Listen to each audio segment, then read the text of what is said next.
नमस्कार दोस्तों, आपका स्वागत है अपने चैनल स्टडी एप्स वाटका पर।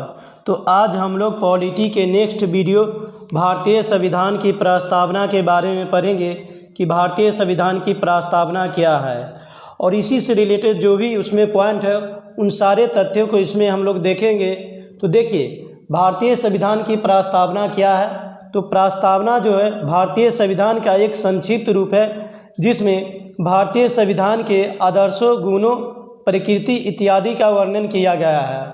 और इसमें हम लोग देखेंगे कि क्या प्रस्तावना में संशोधन किया जा सकता है कि नहीं किया जा सकता है, इसमें कितनी बार संशोधन किया गया है, इन्हीं सब तथ्यों को और इससे रिलेटेड कुछ प्रीवियस ईयर क्वेश्चन भी देखेंगे। तो अब हम लोग स्टार्ट करते हैं भारतीय संविधान की प्रस्तावना। तो देखिए, भारतीय संविधान की प्रस्तावना, जिसे उद्देशिका भी कहा जाता है और इसे इंग्लिश में प्रीएम्बल भी कहा जाता है, तो ये क्या है देखते हैं। भारतीय संविधान की प्रस्तावना संविधान का सारांश अथवा सार है। सर्वप्रथम प्रस्तावना अमेरिकी संविधान में सम्मिलित किया गया था। प्रस्तावना का विचार लिया गया अमेरिका के संविधान से और प्रस्तावना की भाषा का स्रोत ऑस्ट्रेलिया के संविधान से है। तो देखिए, प्रस्तावना क्या है। तो जो प्रस्तावना है वो भारतीय संविधान की एक सारांश है।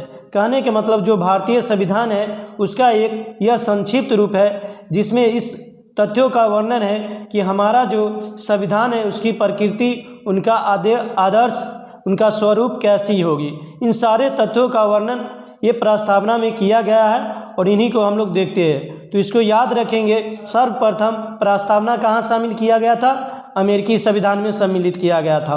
और ये भारतीय जो प्रस्तावना है उसका विचार, यानी कि भारत के संविधान में भी प्रस्तावना होनी चाहिए, ऐसा विचार कहाँ से लिया गया है? तो अमेरिका के संविधान से ही लिया गया है। लेकिन प्रस्तावना की भाषा का स्रोत क्या है? तो प्रस्तावना की भाषा का स्रोत ऑस्ट्रेलिया के संविधान से लिया गया है। अब इसमें आगे क्या है देखते हैं। तो भारतीय संविधान की प्रस्तावना पंडित नेहरू के उद्देश्य प्रस्ताव पर आधारित है। उद्देश्य प्रस्ताव 13 दिसंबर 1946 को पंडित नेहरू द्वारा संविधान सभा में पेश किया गया, जिसे 22 जनवरी 1947 में संविधान सभा ने पारित कर दिया था।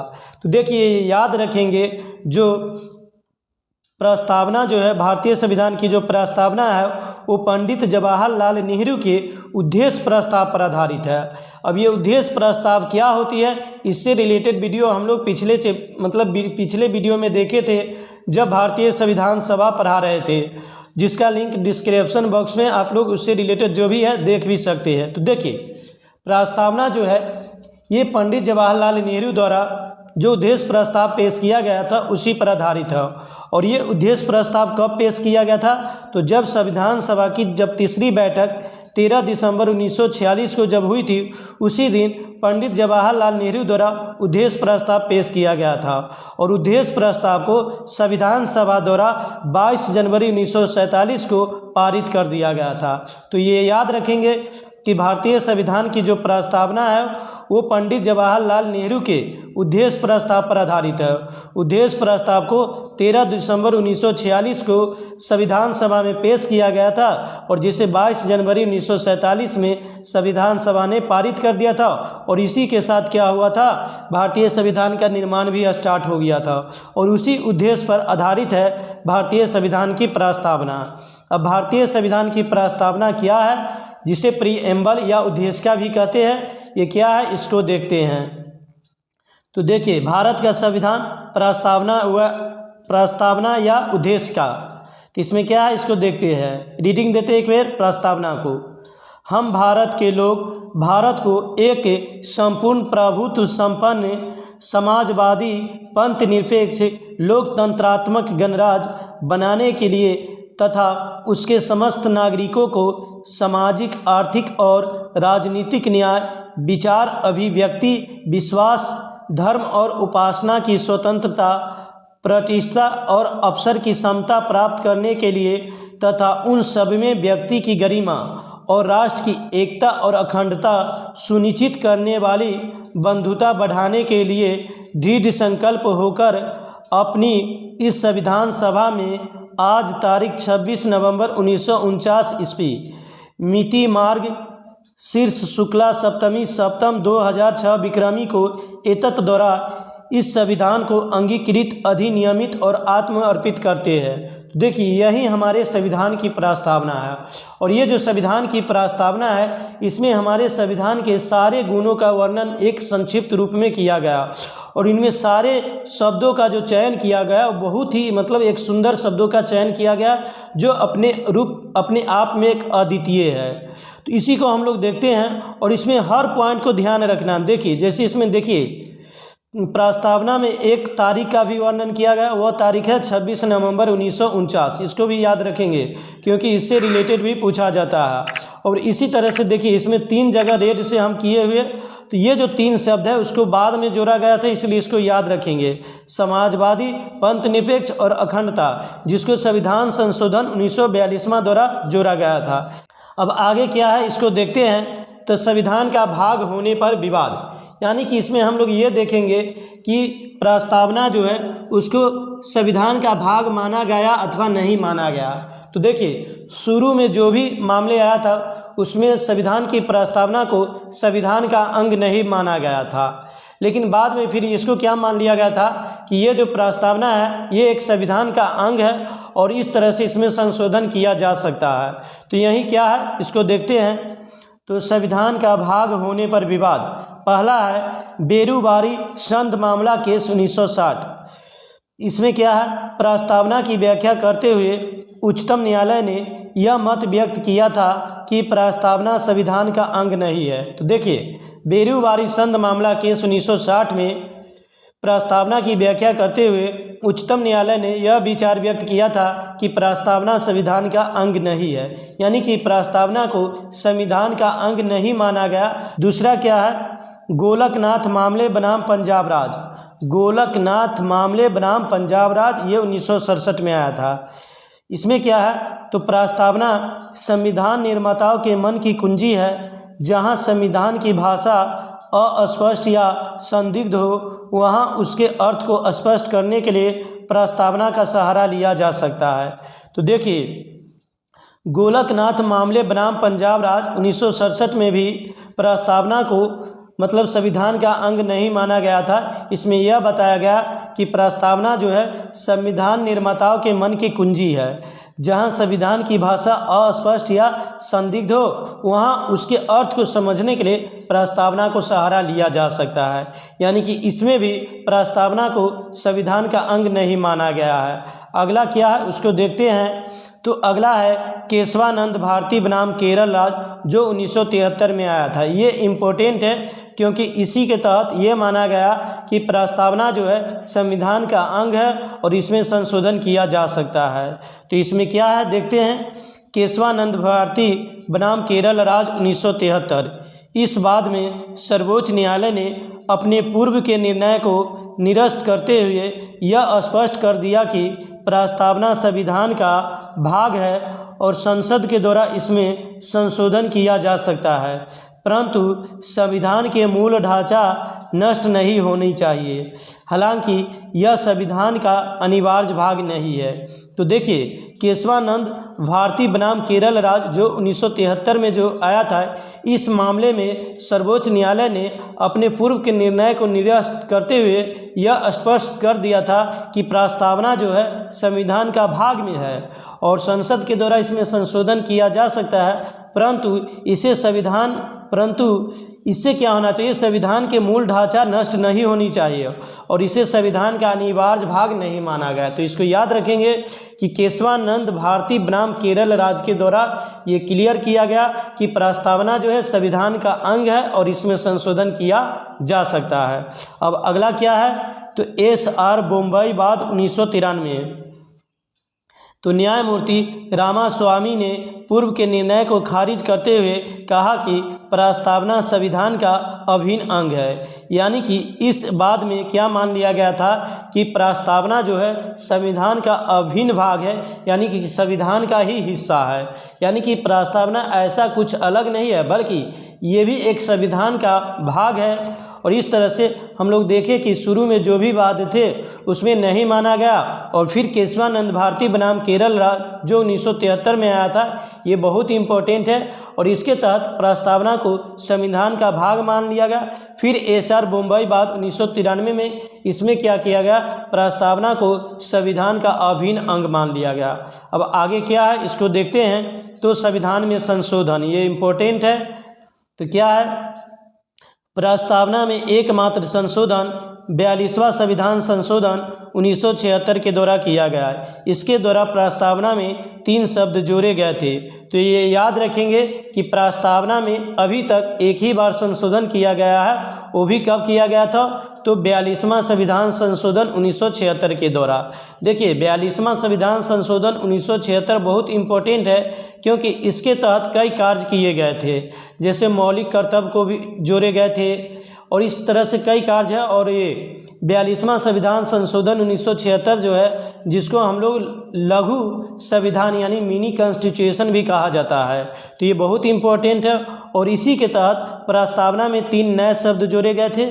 3 नए शब्द कौन हैं, तो समाजवादी, सोशलिस्ट, पंथ निरपेक्ष, सेक्युलर, और अखंडता, इंटेग्रिटी, ये तीनों शब्द को 42वां संविधान संशोधन 1976 के द्वारा जोड़ा गया था।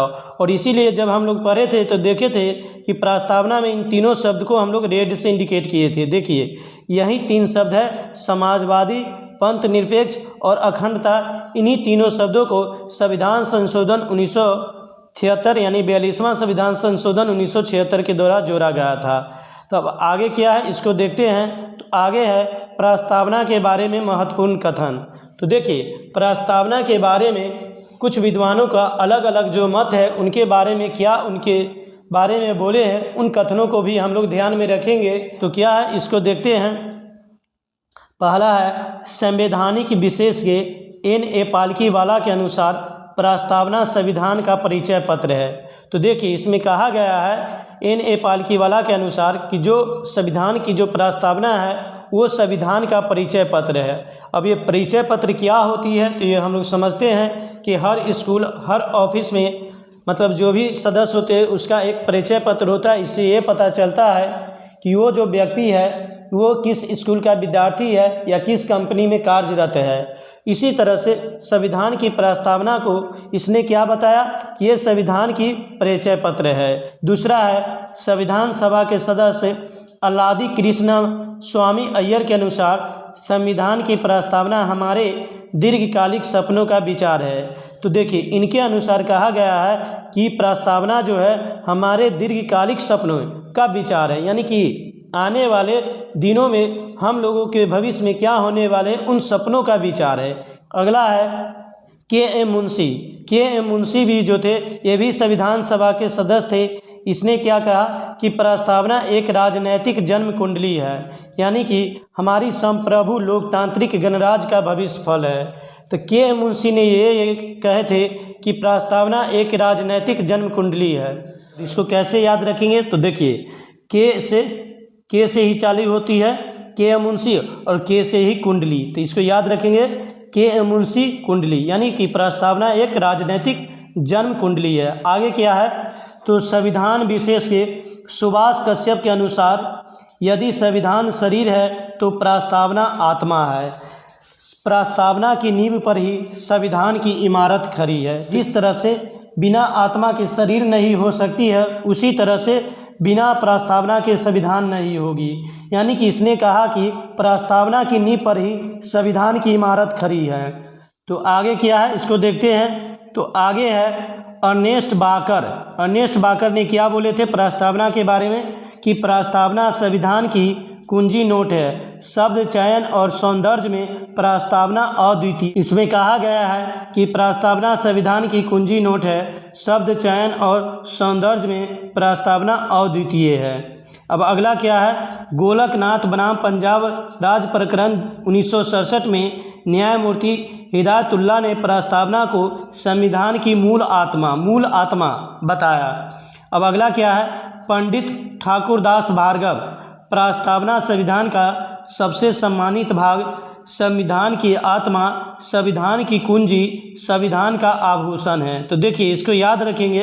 पंडित ठाकुर दास भार्गव ने क्या बताए थे कि प्रस्तावना जो है संविधान का सबसे सम्मानित भाग, संविधान की आत्मा, संविधान की कुंजी अथवा संविधान का आभूषण है। तो देखिए इसमें नोट में कुछ पॉइंट दिया गया है कि भीमराव अंबेडकर ने अनुच्छेद 32 जिसमें संवैधानिक उपचारों का अधिकार को संविधान की आत्मा कहा। तो देखिए इसमें पूछा जाएगा, ये अक्सर प्रश्न रहता है कि संविधान की आत्मा किसे कहा जाता है, तो इसका सही आंसर संविधान की प्रस्तावना होगा। लेकिन जब इसमें पूछा जाएगा कि भीमराव अंबेडकर के अनुसार किसे संविधान की आत्मा कहा जाता है, तो उसका सही आंसर अनुच्छेद 32 होगा।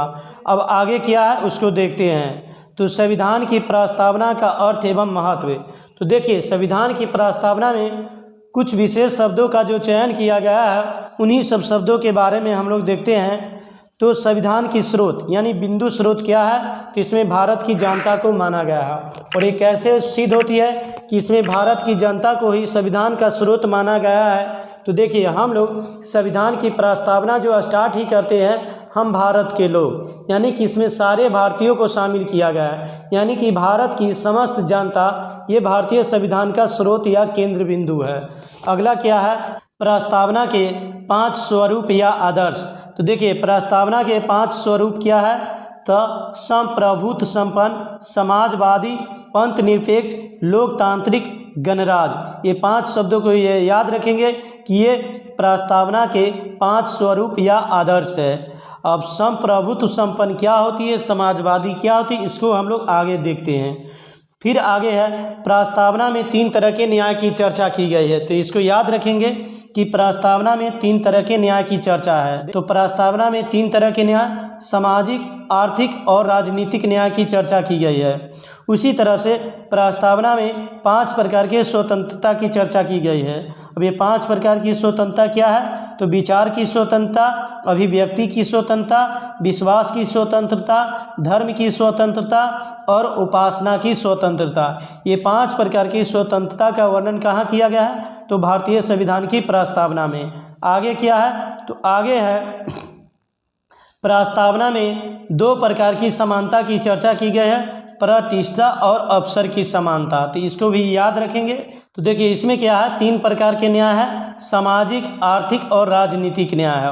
और ये 5 प्रकार की स्वतंत्रता है, विचार, अभिव्यक्ति, विश्वास, धर्म और उपासना की स्वतंत्रता। उसी प्रकार से 2 प्रकार की समानता, यानी देखिए प्रतिष्ठा और अवसर की समता, ये दोनों का वर्णन किया गया है। तो इसको याद रखेंगे कि प्रस्तावना में 3 प्रकार की न्याय की चर्चा की गई है, 5 प्रकार की स्वतंत्रता की चर्चा की गई है और 2 प्रकार की समानता की चर्चा की गई है। तो इसको अब हम लोग देख लिए।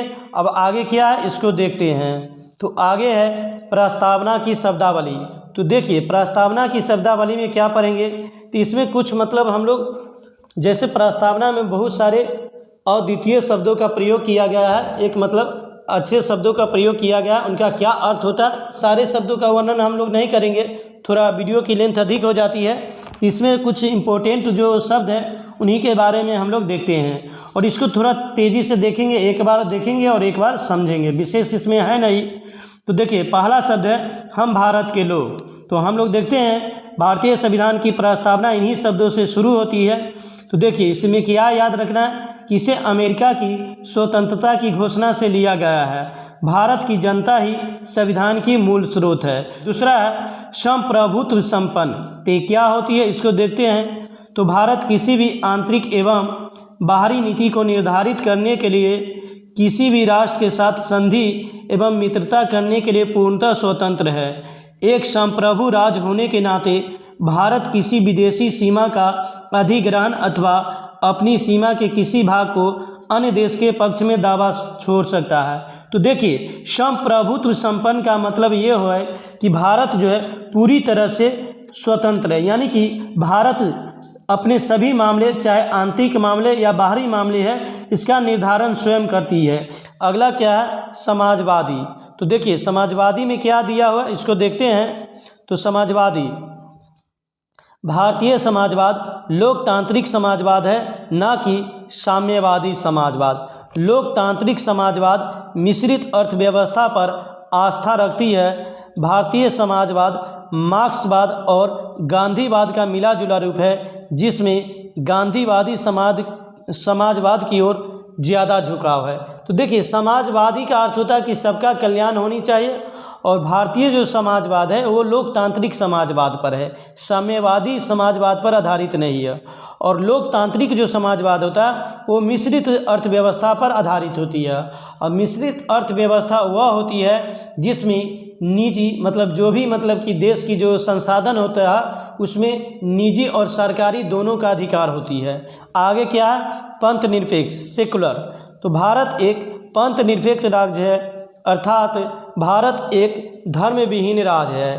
तो देखिए, इसमें बताया गया है कि भारत पंथ निरपेक्ष राज्य है। तो इसका मतलब ये होता है कि भारत में राज्य की तरफ से किसी धर्म को मान्यता प्राप्त नहीं किया गया है, बल्कि राज्य के कोई भी व्यक्ति किसी भी धर्म को अपनी स्वेच्छा से मान सकती है, यानी कि किसी व्यक्ति पर किसी तरह की दबाव नहीं दिया जाएगा कि इस धर्म को मानना है अथवा नहीं मानना है। अगला है सामाजिक, आर्थिक और राजनीतिक न्याय। तो इसके तो ये शब्द से ही स्पष्ट हो रहा है कि सामाजिक, आर्थिक और राजनीतिक न्याय क्या होती है। सामाजिक न्याय, किसी व्यक्ति के जाति, लिंग, धर्म के आधार पर भेदभाव नहीं किया जाएगा।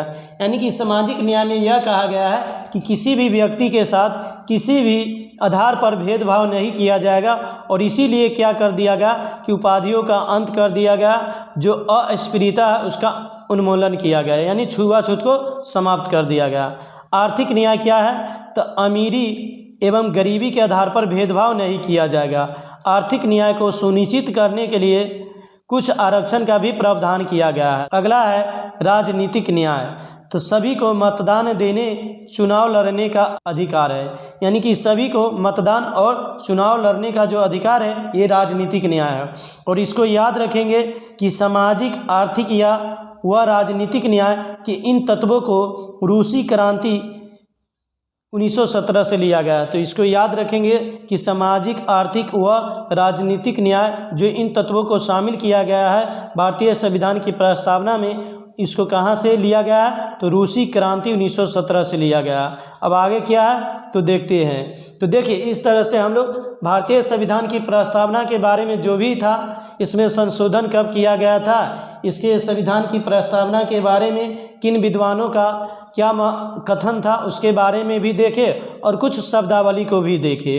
अब इससे रिलेटेड कुछ प्रीवियस ईयर क्वेश्चन भी बनाते हैं। देखिए, जब हम लोग प्रीवियस ईयर क्वेश्चन जब बनाएंगे तभी जाके हमारा कॉन्सेप्ट क्लियर होती है कि हम इससे रिलेटेड प्रश्न को किसी भी एग्ज़ाम में आसानी से बना सकते हैं। और इसमें जो भी प्रश्न शामिल किए गए हैं वो सिलेक्टेड और इम्पोर्टेंट प्रश्न है, इसलिए इसको ध्यान से पढ़ेंगे, क्योंकि अगर आप किसी भी एग्ज़ाम की तैयारी कर रहे हैं तो आपके लिए ये जो प्रश्न है, ये वीडियो जो है काफ़ी यूजफुल होने वाली है। तो इसको हम लोग देखते हैं।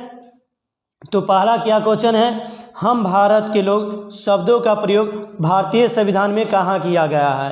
तो देखिए, ये तो हम लोग देखे हैं कि हम भारत के लोग शब्दों का प्रयोग ये संविधान की प्रस्तावना में किया गया है, इसलिए इसका सही आंसर ये होगा। दूसरा है, भारतीय संविधान में उद्देशिका का विचार किस देश के संविधान से लिया गया है? तो देखिए, भारतीय संविधान में उद्देशिका का जो विचार है वो अमेरिका के संविधान से लिया गया है। तो इसको याद रखेंगे कि अमेरिका के संविधान में लिया गया है। देखिए, इसमें आएगा कि इस उद्देशिका का विचार अमेरिका के संविधान से लिया गया है, लेकिन उद्देशिका का भाषा कहाँ से लिया गया है? तो ऑस्ट्रेलिया के संविधान से। अब अगला क्या है? भारतीय संविधान की प्रस्तावना किन शब्दों से शुरू होती है? तो वो अभी हम लोग जस्ट देखे हैं कि भारतीय संविधान की प्रस्तावना शुरू होती है हम भारत के लोग, इन शब्दों से शुरू होती है। अब अगला प्रश्न क्या है, इसको देखते हैं। भारतीय संविधान की प्रस्तावना में किस तारीख का उल्लेख किया गया है? तो देखिए, जब ये प्रस्तावना हम लोग अभी जस्ट देखे हैं कि उसमें एक डेट का भी वर्णन किया गया है, वो तारीख क्या है? तो 26 नवंबर 1949 को। अगला क्वेश्चन है, भारतीय संविधान में उद्देशिका की भाषा किस देश के संविधान से लिया गया है? तो इसको याद रखेंगे, ये जो है संविधान की प्रस्तावना की जो भाषा है वो ऑस्ट्रेलिया के संविधान से लिया गया है। अगला क्वेश्चन है, भारत के संविधान की उद्देशिका में भारत शब्द का उल्लेख कितनी बार किया गया है?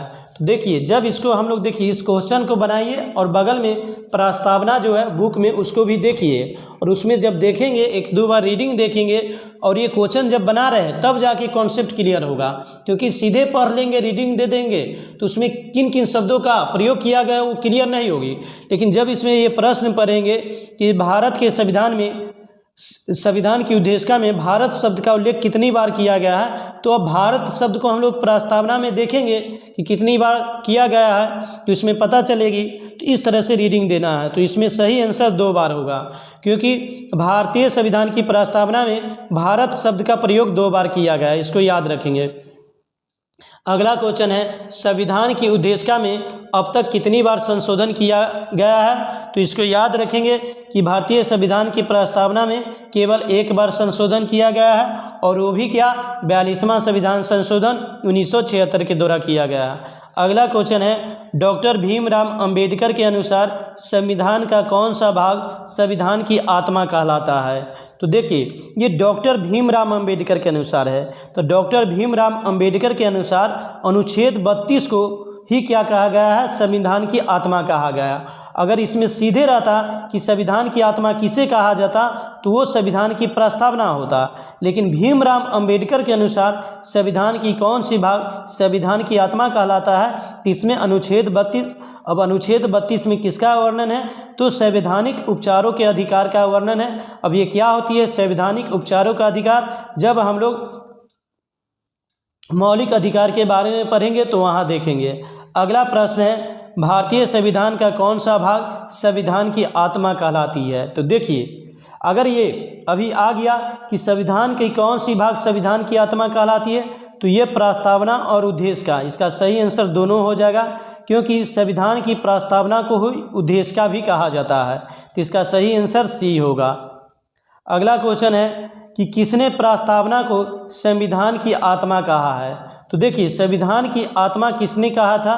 तो इसमें जब हम लोग पढ़े थे कि विभिन्न मतलब क्या था, विभिन्न विद्वानों ने संविधान की प्रस्तावना के बारे में कुछ कथन अपना दिए थे, तो उसमें एक आया था ठाकुर दास भार्गव। इसी ने क्या कहे थे कि प्रस्तावना जो है संविधान की आत्मा है।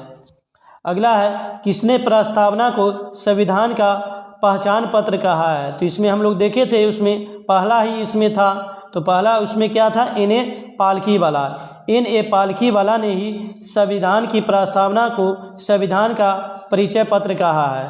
अगला क्वेश्चन है, किसने प्रस्तावना को संविधान की जन्म कुंडली कहा है? तो हम लोग देखे थे कि के से कुंडली होती है और के से के.एम. मुंशी होती है। तो इसका सही आंसर हो जाएगा के.एम. मुंशी हो जाएगा।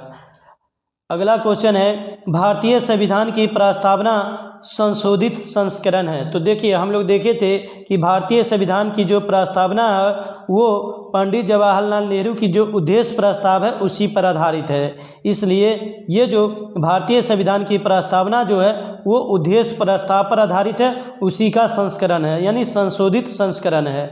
अगला क्वेश्चन क्या है? तो नेक्स्ट में है, भारतीय संविधान में जवाहरलाल नेहरू द्वारा उद्देश्य प्रस्ताव कब प्रस्तुत किया गया था? तो देखिए, ये जब हम लोग संविधान सभा पढ़ रहे थे तो उसमें देखे थे कि उद्देश्य प्रस्ताव संविधान सभा की तीसरी जो बैठक हुई थी 13 दिसंबर 1946 उसी दिन प्रस्तुत किया गया था। तो इसका सही आंसर हो जाएगा 13 दिसंबर 1946। 13 दिसंबर 1946 को पंडित जवाहरलाल नेहरू द्वारा उद्देश्य प्रस्ताव प्रस्तुत किया गया था। लेकिन उसको पारित कब किया गया था ये भी याद रखें। तो उसको पारित किया गया था 22 जनवरी 1947 को। अगला क्या है? सभी व्यक्ति पूर्णतः और समान रूप से मानव है, यह सिद्धांत किस नाम से जाना जाता है? तो देखिए, सभी व्यक्ति पूर्णतः और समान रूप से मानव है, तो ये जो सिद्धांत है यह इसको कहा जाएगा सार्वभौमिकता के नाम से जाना जाएगा। किसके नाम से? सार्वभौमिकता के नाम से जाना जाएगा। अगला नेक्स्ट क्वेश्चन क्या है? तो नेक्स्ट क्वेश्चन में है, भारत के संविधान की प्रस्तावना में प्रयुक्त स्वतंत्रता, समानता एवं बंधुत्व शब्द किस क्रांति से प्रेरित है? तो इसका सही आंसर होगा फ्रांस की क्रांति। तो देखिए, जब ये हम लोग इतिहास के बारे में पढ़ेंगे, फ्रांस की क्रांति के बारे में पढ़ेंगे, तो वहाँ पर पढ़ेंगे कि फ्रांस की जब वो क्रांति हो रही थी तो उसमें इन 3 शब्दों स्वतंत्रता, समानता एवं बंधुत्व का मतलब नारा दिया गया था, और इस नारा से फ्रांस के व्यक्तियों में एक ऊर्जा मतलब उत्पन्न होती थी। अब नेक्स्ट क्वेश्चन क्या है? तो नेक्स्ट क्वेश्चन है, भारत के संविधान की उद्देशिका में कितने प्रकार के न्याय की व्यवस्था की गई थी? तो देखिए, अभी हम लोग देखे थे कि संविधान की प्रस्तावना में कितने प्रकार की न्याय है? तो न्याय 3 प्रकार की न्याय थी, इसलिए इसका सही आंसर ये हो जाएगा 3 प्रकार की। 3 प्रकार की न्याय क्या थी? तो सामाजिक न्याय, आर्थिक न्याय और राजनीतिक न्याय।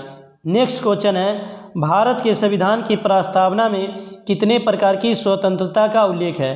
तो देखिए, इसमें जब हम लोग देखे थे तो इसमें 5 प्रकार की स्वतंत्रता का उल्लेख किया गया है, और संविधान की प्रस्तावना में 5 प्रकार की स्वतंत्रता क्या है? तो इसमें थी विचार की स्वतंत्रता, अभिव्यक्ति, विश्वास, धर्म और उपासना की स्वतंत्रता। नेक्स्ट क्वेश्चन क्या है? तो इसको देखते हैं। तो नेक्स्ट है, भारतीय संविधान की प्रस्तावना में निम्नलिखित में से किस स्वतंत्रता का उल्लेख नहीं है? तो देखिए, जब ये हम लोग देखे, अभी जस्ट देखे हैं कि भारतीय की संविधान की प्रस्तावना में 5 प्रकार की स्वतंत्रता का उल्लेख है, जिसमें से आर्थिक स्वतंत्रता नहीं है। तो इसको याद रखेंगे, आर्थिक स्वतंत्रता नहीं है। देखिए, आर्थिक न्याय है लेकिन आर्थिक स्वतंत्रता नहीं है।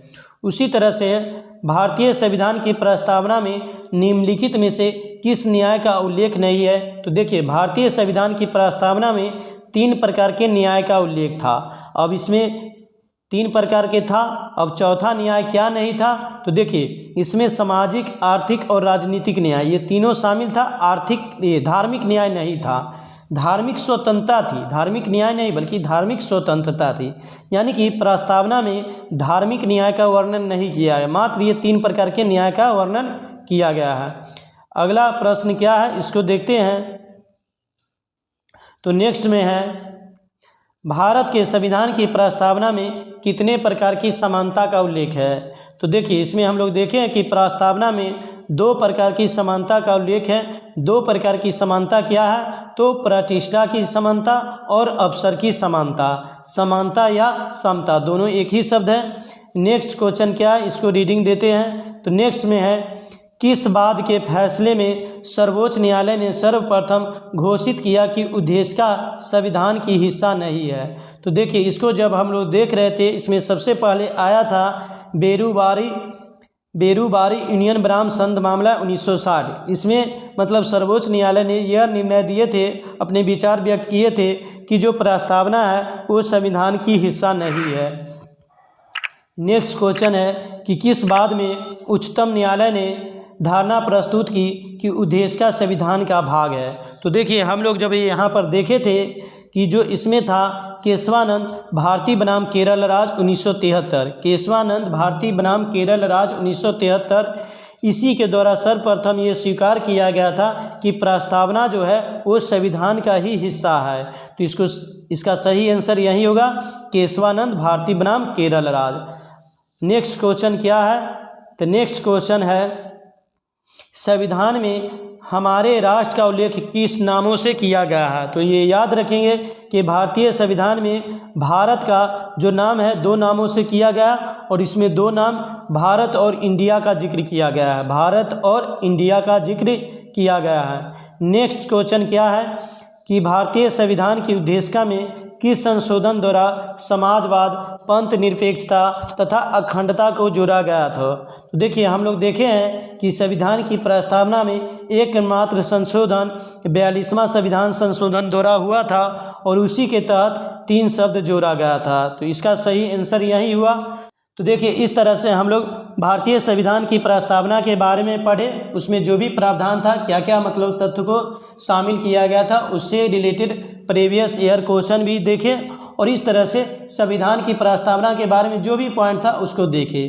अब इसको हम लोग समाप्त करेंगे, लेकिन आज का एक प्रश्न है जिसका आंसर आप लोग कमेंट बॉक्स में दीजिए। तो आज का प्रश्न है, निम्नलिखित में से कौन सा शब्द संविधान की प्रस्तावना में नहीं है?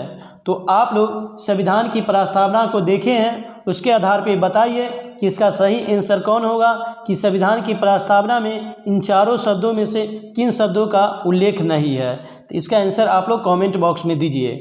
तो अब इस तरह से हम लोग वीडियो को समाप्त करते हैं, क्योंकि जो भी इससे रिलेटेड था उसको हम लोग देख लिए। तो अब समाप्त करते हैं। जय हिंद दोस्तों।